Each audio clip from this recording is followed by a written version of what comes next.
Hi, everybody. Andy McPhee here, along with Doug Kenny, the main host of Relentless and Unstoppable. As with each series we do, I let people know how this started. Relentless and Unstoppable started about a year and a half ago after my coaching and mentoring of Doug for 6.5 years. Doug is an incredible human being who was he's dealing with high functioning autism, and at school he was dealing with obesity and bullying and depression and medication and hospitalization, all those things that tend to come along with when you're dealing with something in life. And Doug, over the last few years, we've had an amazing journey. He's gone from 300 pounds to down to close to under 200 now. He does yoga, running, walking. He's now into bodybuilding, which we've organized and helped him, do it the correct way. His diet is incredible, and it's an inspiration of his story, which is why I created this channel. And since then, I think Doug said to me the other day, and he can confirm this, we've had probably 181,000 views over the last year or so, which is great for a couple of guys who have no idea what they're doing at all, like zero. But we're getting better, and I'm actually learning off Doug now because he is very relentless. He never gives up. So, Doug, I'll hand it over to you to introduce our amazing guest.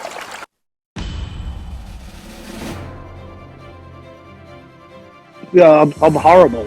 And Gosh. you do all that, so you just get so weak and lethargic. And then they said to me, about a week or two before that, said, look, the high chance of getting another kidney is virtually impossible because of my antibodies from the first one. So pretty much you're looking at probably another 5 years. And that got really depressing. I thought, I don't want to do another 5 years. At this stage, you just want to go, is life worth it? And there's so many times you think of that. And that's what you got to push through to a lot of people. I try to do that now. Like, don't feel weak if people feel like they want to give up. That's normal. And you're not a weak person if you talk about it. I feel like giving up heaps, and the people got to realize you really got to talk to that person. Even talking to a stranger, talking to anyone helps you realize. And I often say to people on these kidney pages now, look, talk to me. I find people feeling that way because I got depressed. And that I always went from an active person to sitting on that machine to really sickly. The good thing now, I feel good about myself now because I look younger than I did 20 years ago because I was so sick.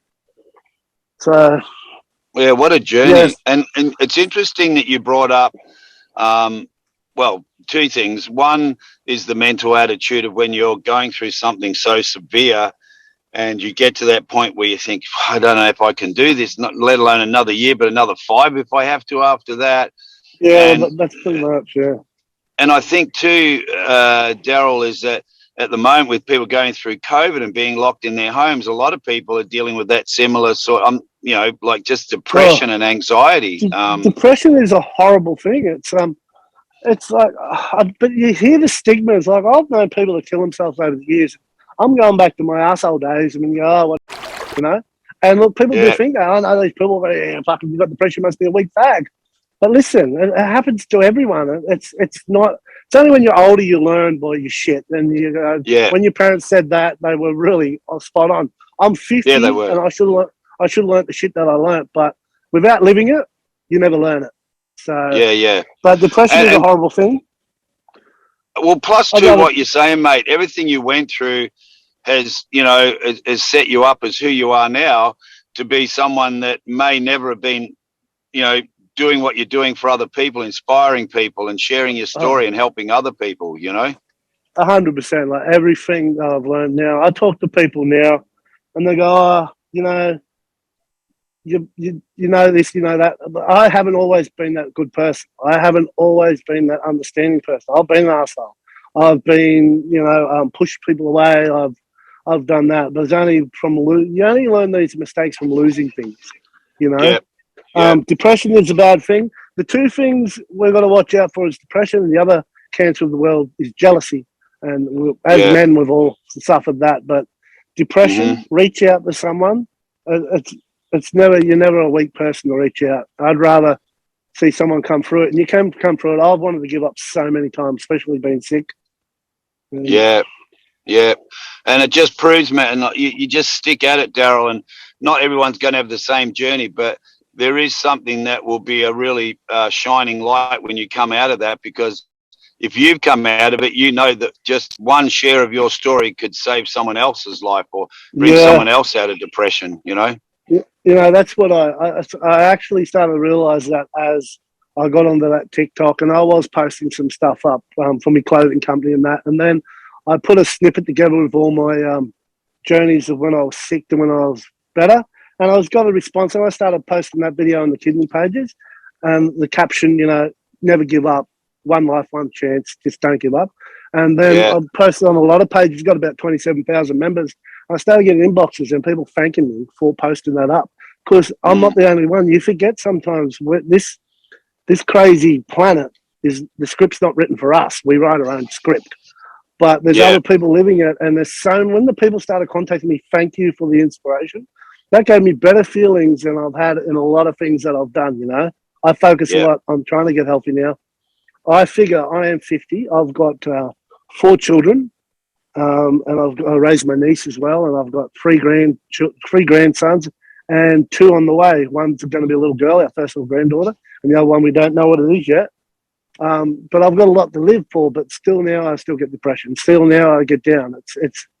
And normally the most happiest, bubbliest people out there are suffering something. So yeah, not everything what you see is what it is. So yeah, people yeah. do. And Everyone's got the real things happening. that's right. And that's the danger of social media sometimes. I Oh, love social media, it's great, but that is a like danger. That is a part of it. I put up a post about that. Yeah, I post up quotes and that, and the quote is, "We can all be sitting at a dinner table. There'll be 10 people sitting at a dinner table, texting 10 other people around the world, but not talking to each other. Yeah, I know, right?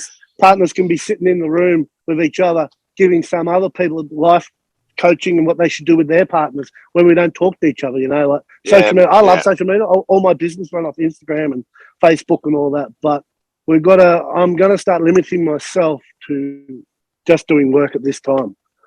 I don't want to yeah. disconnect from the real world.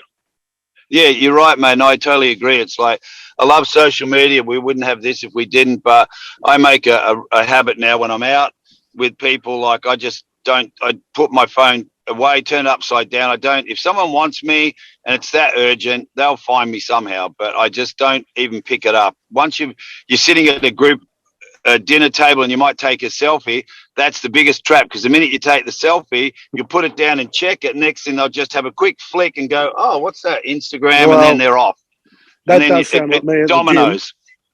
Yeah, I'm like that at the gym. I'll take once I take a selfie, people start commenting, then I won't work out. So, but I I know, am right? shocking. I'm shocking for that, but I'm trying to. But things like this platform now, this is what it's meant to be useful. Because if someone out of all this goes, yeah, I am suffering that. I have been on the machine so long. I do feel like giving up.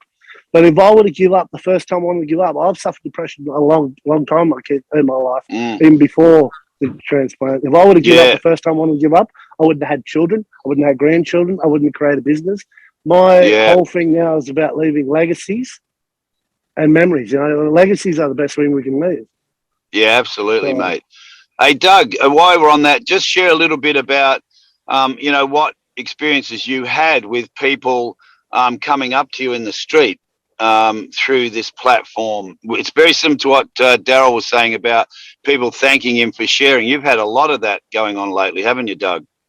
I've had a lot of things like that going on, It's really incredible how Relentless has grown within the first year of us doing it. Like, I never would have pictured that years ago. People are starting to come up to me, sometimes out of the blue, when I'm out in public and saying, "Hey, you're that guy on Relentless and Unstoppable, right?" And I had someone the other day come up to me emotional and crying and hugging me after seeing one of our mental health episodes. And another time, I asked a complete stranger to watch my shopping cart when Andy gave me a phone call. And it was a circumstance that I did out of desperation, because normally you don't do that with a total stranger. But by the time it was said and done, the person said, by the way, keep up the good work on Relentless and Unstoppable. It was something like that. And that's when I was like, holy cow, amazing. That's why they agreed to do it. Yeah, it's very cool. Doug, throw some more questions out because we've probably got about 10 minutes left, but this is, it's really, really great story. It really believe is me, I could talk for hours about my life. Oh, don't worry, mate. We're getting you back. Don't you worry about that. You ain't escaping this one. Hey, I do want to push the thing that there is light at the end of the tunnel. You know, there is. Never give up, people. Absolutely, mate. Well, you're proof of that, Darryl. You know, and you're just one of how many probably, I don't know, hundreds of thousands of people around the world have the same story, but they don't share it. You know. Yeah, I've tried to become organ donors too, people. Like that is a big thing you can do. Become an organ donor.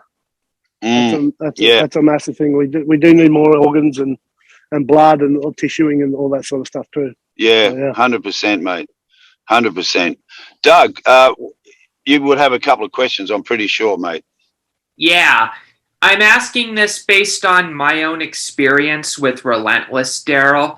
Have you ever been so busy that with your business that time flies by, you're doing so many things, and then someone comes up to you and is like, what have you been doing for the past couple years? And you're like, wait, has it been that long already? Has that happened to you at all?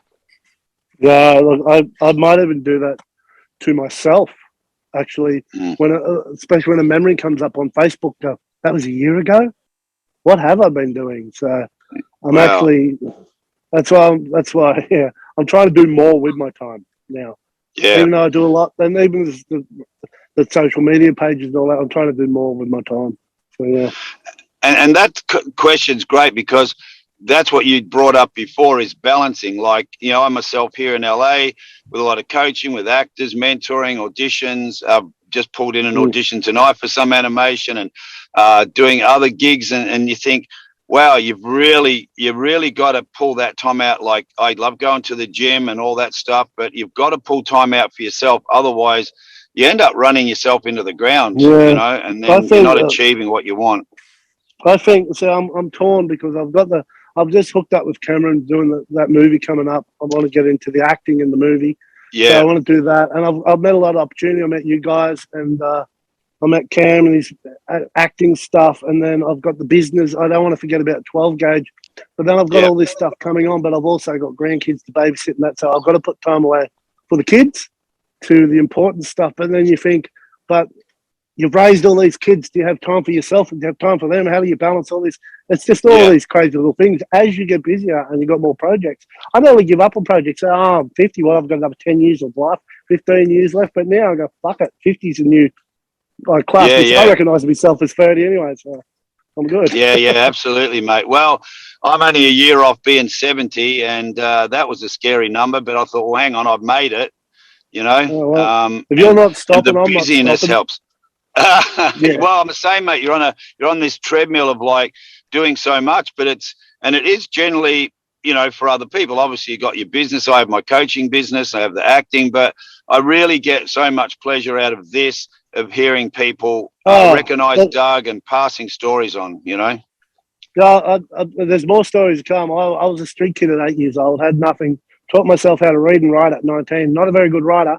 Still taught myself how to read. I was illiterate. Wow. A lot of stuff happened to me, medical-wise, mental-wise, everything. So, yeah. Wow, man, that's amazing. And look, Darryl, we have run out of time because normally we go a bit longer, but I've got another big call to do at 7. Yeah. But I'm glad we dealt with the health, you know, issues now and how you got through it and the message you're putting out. And what we'd really love to do is we have anti-bullying conversations as well with Jerry Trimble and a lot of people around the world. So it'd be great to get you on that as well, like have a chat about the bullying stuff.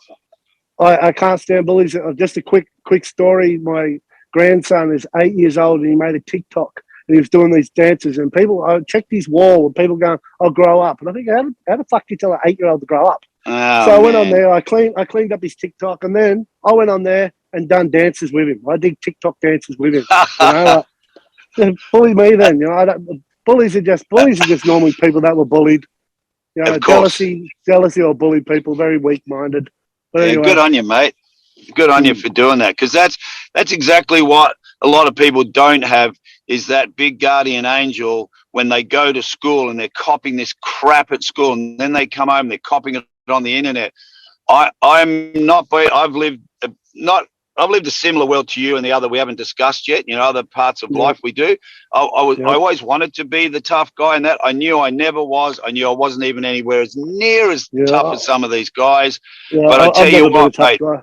I'm just me. You know, but I stand up for what's right, like you would, mate. You know, and Yeah, 100%. I wouldn't have my kids being bullied at all, and maybe a good thing, maybe not. But my daughter, when she was 11, she got bullied at school, and she just lost it because she's got had a bit of my DNA in her, and so she chased this bully around the school until she got him, mate. Give him a couple of good quick uppercuts. Yeah. At Well, 11, sometimes that's what you got to do. You know, like yeah, you do, mate. You can't not let them. condoning it, but this is Australia. No. We you know. Yeah, you can't. If a bully's good enough to have a go at you and knock you around, then okay, if that's what you want, then you have to cop a bit back sometimes. Not all. I agree with you. Don't condone it, but sometimes when your back's against the wall, you got no choice. You know.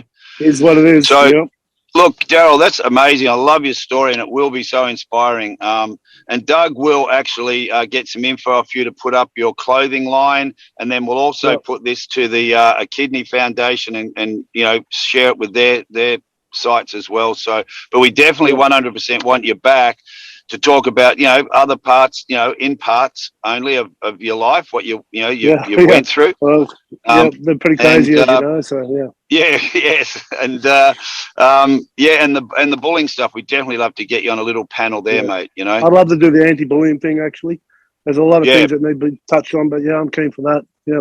Yeah, awesome, mate. Well, Doug, we'll set all that up because we've got one coming up really soon with some people. Jerry Trimble. I don't. If you get time, Google him. He's a great mate I've known for nearly 14 years.